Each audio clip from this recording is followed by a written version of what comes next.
요즘만큼 우리 인류가 지금 기후변화 심각성을 체감하고 있는 때는 아마 없을 것입니다. 굳이 설명을 하지 않아도 이제 사람들이 다 본능적으로 느낍니다. 오늘 지금 이 기후변화, 이상기후 어디까지 왔는지, 어디로 이제 가야 하는 것인지 전문가의 분석을 들으려고 합니다. 카이스트의 김형준 부교수, 기후변화 전문가입니다. 초대했습니다. 안녕하십니까? 안녕하십니까? 어서 오십시오. 자, 5월에 지금 여름 같은 무더위 어떻게 봐야 되는 겁니까? 사실은 이제 제가 오기 전에 네. 그 데이터를 직접 봤습니다. 네. 봤는데 이번 5월이 특별히 더운 건 아니었고요. 네, 그 최근 50년 동안 온난화의 영향으로 계속 천천히 온도가 증가를 하고는 있습니다. 네, 네. 그리고 이제 그 영향이 당연히 나타났을 테고요. 근데 최근에 한 그저께 이렇게 더웠을 때 있지 않습니까? 네, 네. 그거는 과거 50년 동안 관측 자료를 봤을 때는 특별히 이게 굉장히 높았다라고 보기 힘든 온도였다고 봅니다.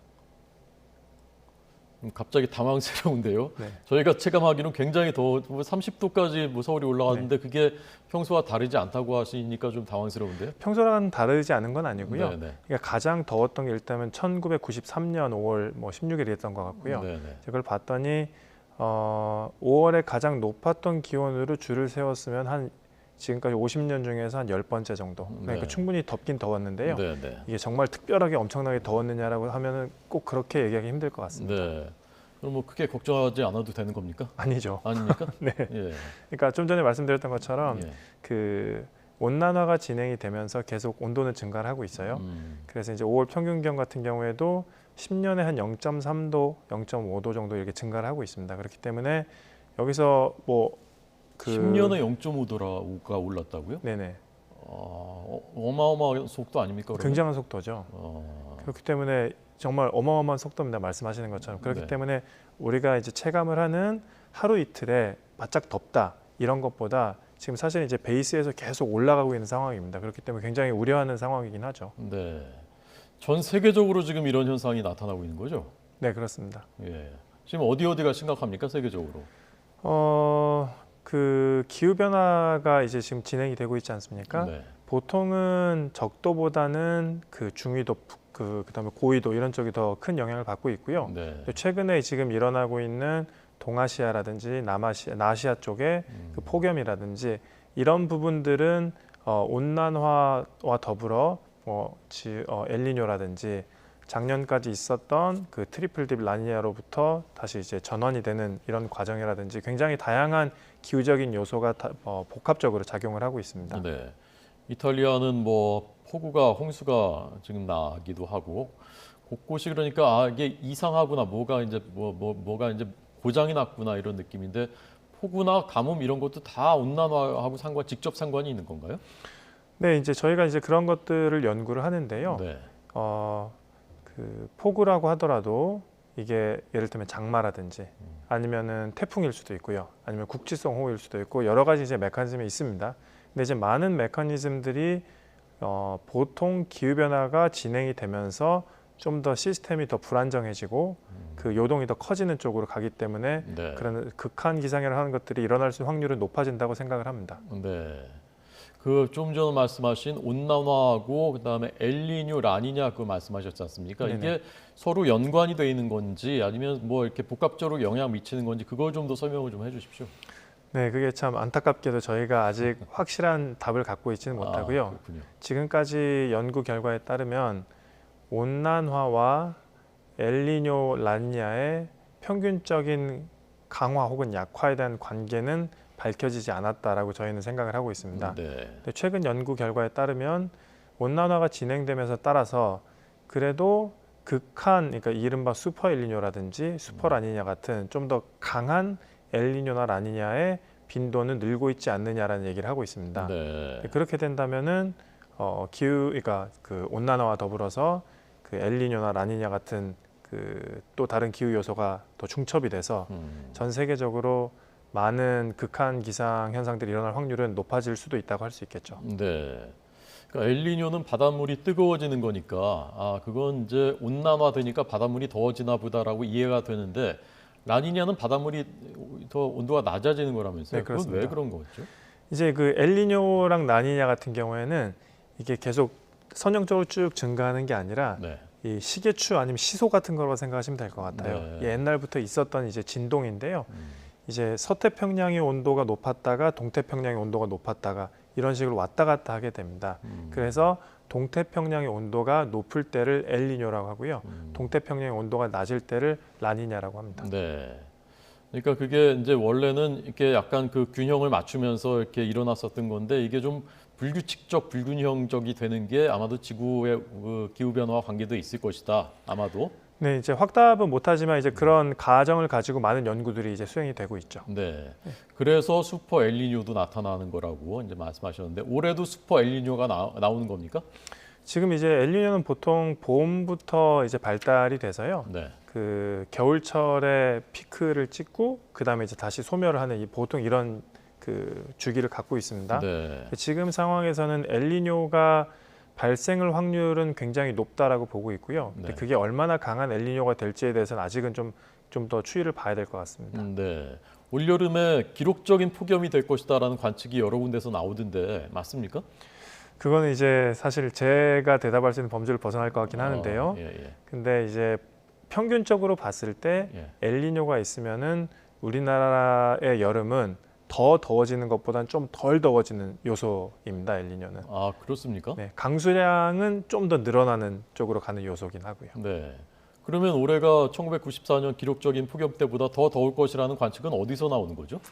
그건 사실 저도 잘 모르겠습니다. 그리고 예. 1994년이나 그다음에 그 2018년이었죠. 18년. 그때가 다 엘니뇨는 아니었습니다. 아, 그러니까 이게 뭐 엘니뇨랑 직접 상관된 건 아니다. 폭염은 그런 말씀이신 거죠? 그렇죠. 이제 그 지역 기후 같은 경우 엘니뇨는 전 지구 스케일입니다. 그러니까 네. 예를 들어서 뭐 적절한 예인지 모르겠지만 네. 건강한 사람이 감기에 꼭 안 걸리란 법은 없잖아요. 그렇죠. 약한 사람이 꼭 감기에 걸리란 법도 없고 네, 그렇기 네. 때문에 엘니뇨 같은 이제 지구 스케일의 어떤 요소가 어떤 지역에 있는 날씨라든지 기후를 결정짓는 데는 한계가 있고요. 네.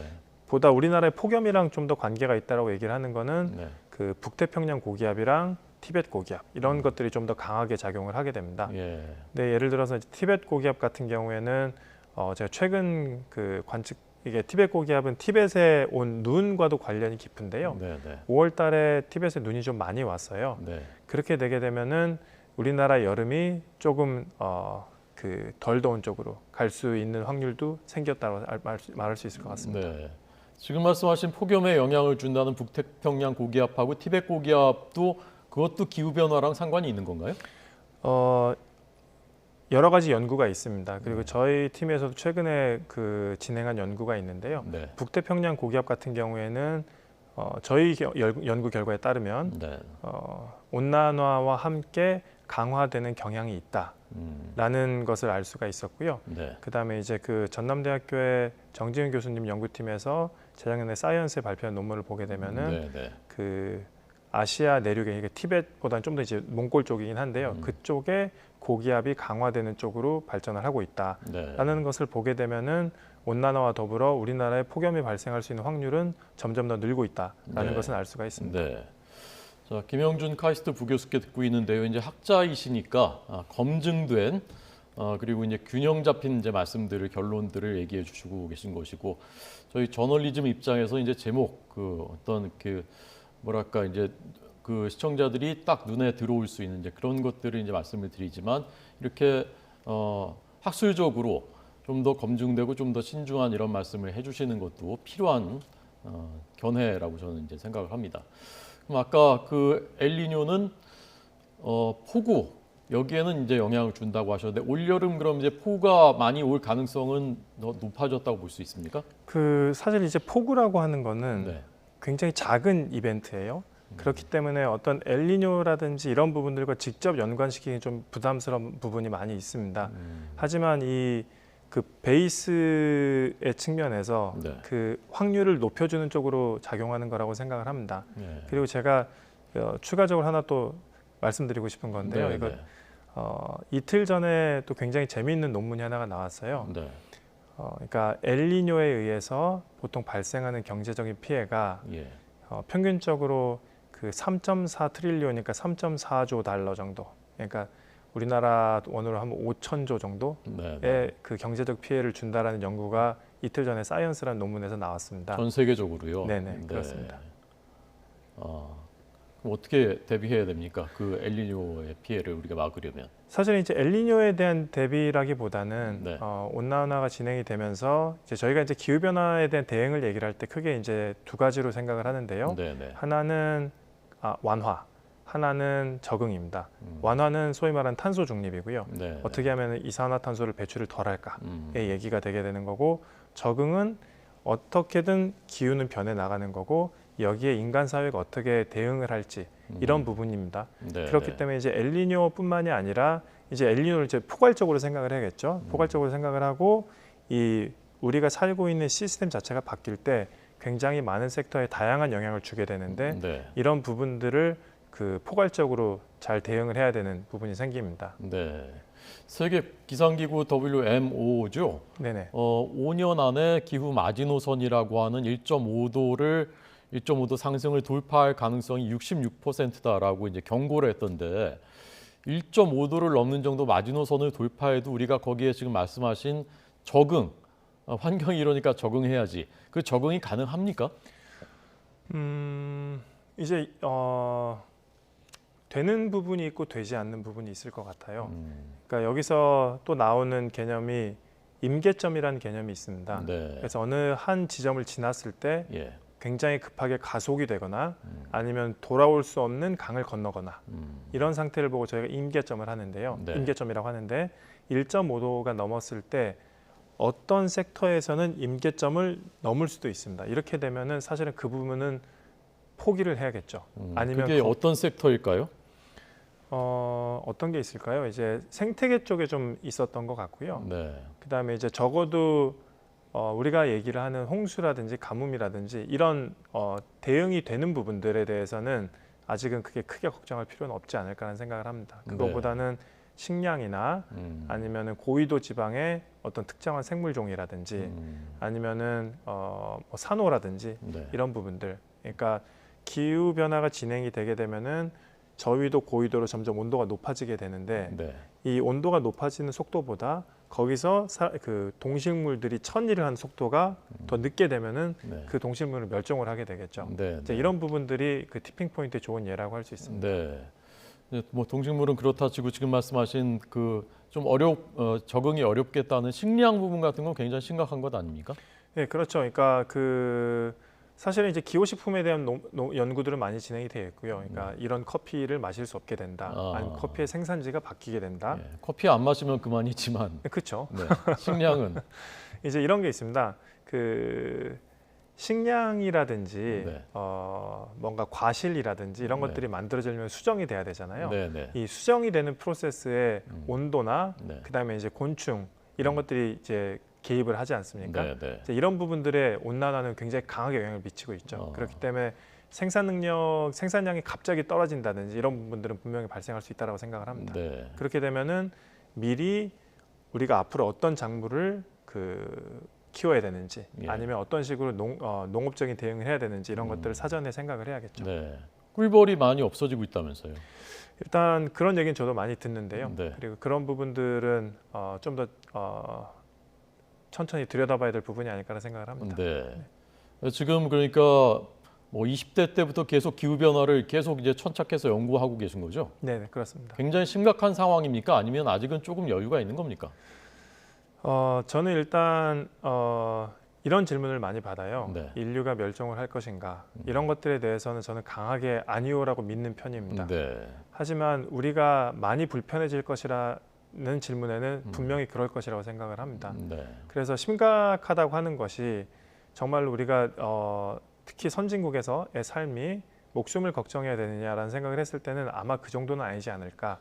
하지만 더 힘들게 사는 사람들 이런 사람들에게 더 큰 그 피해를 주겠죠. 네. 그리고 올해 발표가 된 기후변화 6차 보고서에서도 그런 얘기가 나옵니다. 그러니까 기후변화에 그 50% 정도를 기여한 사람은 경제적 상위 15%의 사람들이 약 그렇게 기여를 했고 그 다음에 나머지 사람들은 뭐 거의 기여한 바가 없다. 네. 그리고 실제 일어나는 피해들 이를테면은 작년에 파키스탄에 있었던 홍수들, 파키스탄이나 아프리카 다 더해봐야 배출이 44% 정도밖에 안 되거든요. 네. 근데 그런데도 불구하고 피해는 그런 곳에서 일어나고 있기 때문에 이런 불평등 문제가 점점 더 크게 문제가 되지 않을까 생각을 합니다. 네. 인류가 몇 종까지 가지는 않겠지만 불편해질 것이다. 그 기준이 아까 우리가 얘기한 게 이제 마지노선 1.5도 상승, 산업화 이전보다 1.5도 상승 그 정도일 때 말씀하시는 겁니까? 아니면 그보다 더 높아질 가능성이 있는 것인지 그러면 그때는 어떤 상황이 된다고 보시는지요? 정확하게 그 대답하기는 좀 힘들 것 같긴 한데요. 네. 제가 좀 전에 소개해드렸던 논문에 되게 재밌는 그림이 있었어요. 네, 네. 그러니까 그 엘니뇨에 따라서 전 세계의 경제적 피해가 어떻게 될까를 네. 봤더니 이게 이만큼 더워졌을 때는 뭐 피해가 이만큼인데 올라갔다가 더 올라갔더니 좀 떨어지고 이런 문제가 있습니다. 네, 네. 그렇기 때문에 지구의 시스템 자체가 항상 우리가 생각하는 것처럼 선형적으로 변하지는 않아요. 그렇기 네. 때문에 이게 어떤 수준에서 어떻게 대응을 해야 되는지 이런 문제가 생기게 되고요. 기후변화의 대응이라고 하는 것은 그 전 세계가 그 공동으로 대응을 하게 됩니다. 네. 같이 이제 감축을 하잖아요. 그런데 그거에 대한 수혜는 지역마다 굉장히 다르게 돼요. 네, 네. 그런 부분들을 사실 굉장히 공정하게 잘 생각을 해야 되는데 아직 그런 부분에 대한 논의가 좀 부족하지 않나라는 생각을 합니다. 네. 자, 끝으로 이제 우리나라는 지금 이제 G7 정상회의에서도 이 문제 의제 논의된다고 하는데 우리나라는 어떤 노력을 해야 한다고 생각하시는지 그리고 각자 개개인들이 또 몫이 있지 않겠습니까? 어떻게 해야 되는 건지 좀 들려주십시오. 일단 우리나라에서 지금 현재 가장 시급한 거는 얼마 전에 발표한 이제 NDC 그 자발적 감축 목표의 달성을 어떻게 할 것인가. 예, NDC가 뭐죠? 그